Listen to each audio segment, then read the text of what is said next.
Mago mag budget makori kio somo nyakoro mgajuang riuroge makanatero mag jotuo magayaki doro mondo miyo keta yanga kokalo kuom budget manyien chenro mag sirikal e bugo sir manogol kod sirikand piny Amerika ne jotuo magayaki e thur kae.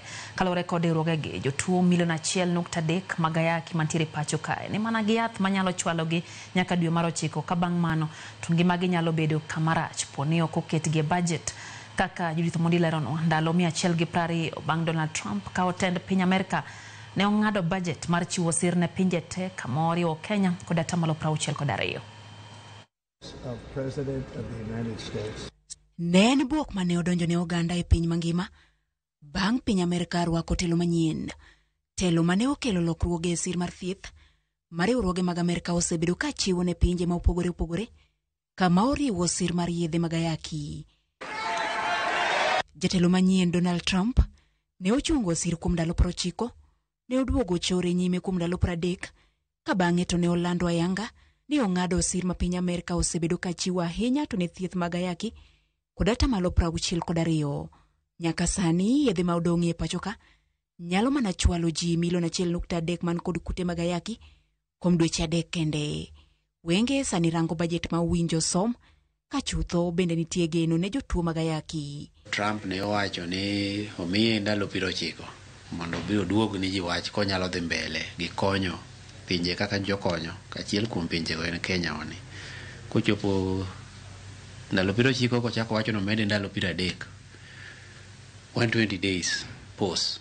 Hai to ka ndalo 120 go njurumo to senyiso gima en to gima en Amerika ok bi duogo konyo pinje kaka Kenya kaka nyocha gikonyo chon. Ong'ado budget ne gi 62%. Kopogore kod thieth ne ji milion 1.3 ma oseng'e chal margi kendo ni e yath e pachoka, nitie ji mamoko kaka nyithindo minyuolo to jonyuolgi odak kod kute mag ayaki. Bende jo Kenya mamoko ma pod kia chal margi ni kod ratiro mar ng'eyo chal margi, nyiewo gige pim mag ayaki duto dwaro omenda.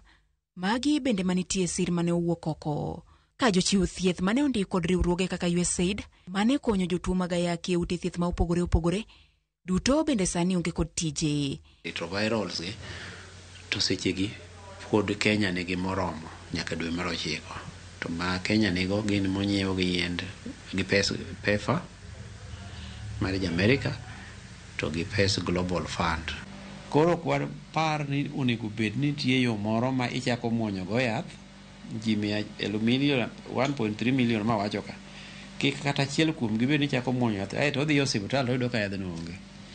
Tiende ni koro kata ka Amerika onge gi kony makelo ni Kenya, European Union onge gi kony makelo ni Kenya, Global Fund be onge, to sirikand Kenya nyaka ne mana ni jok madwa yath obedo gi yath. Ka budget ma osemienjo e wang' jopiny to lero ayanga ni budget ma ichano chwal ne migawo mar thieth kamoro ok nyal romo chiwo thieth ne jotuo mag ayaki kaka owinjore. Bad migawo marango thieth, Department of Medical Services, ogol paro mondo miye hiko omenda 2025-2026 omiyi maromo bilion 105.9, ka bad migawo machielo marango geng'o tuoche, Department of Public Health and Professional Standards, ogol paro mondo omiyi maromo bilion 32.1. Seche ma ji nigi kute mag ayaki moloyo sana to joma mama gidwa nyaka konyo nyithindo kik yud kute mag ayaki. Ji dwaro puonj to ji dwaro mondo pim gi bende. Koro testing kits, testing reagents, healthcare workers macha to koro wadwaro ni mondo county government. Koro budget mibo som mar mbadi ni en mar national government. Te iye kanyo nti mag county government kose some bunge okale to kori bet piny gi treasury tiwacho ni madhi e county ten ma pesa mang'eny ne dhi e county en kamar health, nikech health en default function. Koro kanye mwajiwo jotendwa ni gibende ka pesa no chopo to gitim maber kendo girang ne jopiny ni gi thieth kata ni gi puonj manyalo miyo gigeng' tuoche manyalo chandogi.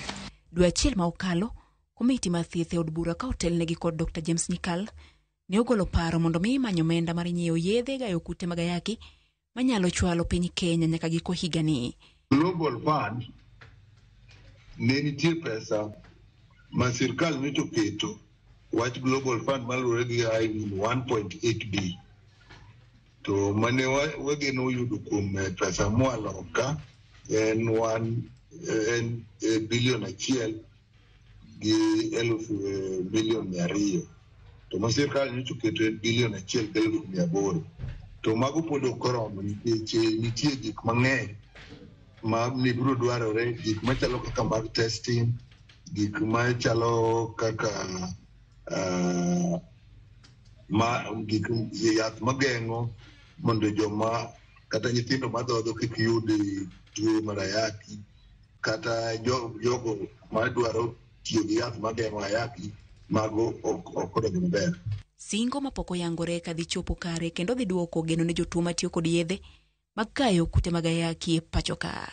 Gima waketo ni mondo tim bang' kamano ka koro wabiro dhi e budget mar supplementary budget mabudho en gima nyaka wang'i malong'o ahinya ni ere kaka pesa biro yudore, kendo wadwa ng'iyo ni ka biro chopo e budget machielo cha kendo watimo ang'o nikech ne giseng'ado gigi to ne gikoni pod nitie pesa moko ginyalo keto pod inyadhigo pod wanyadhigo.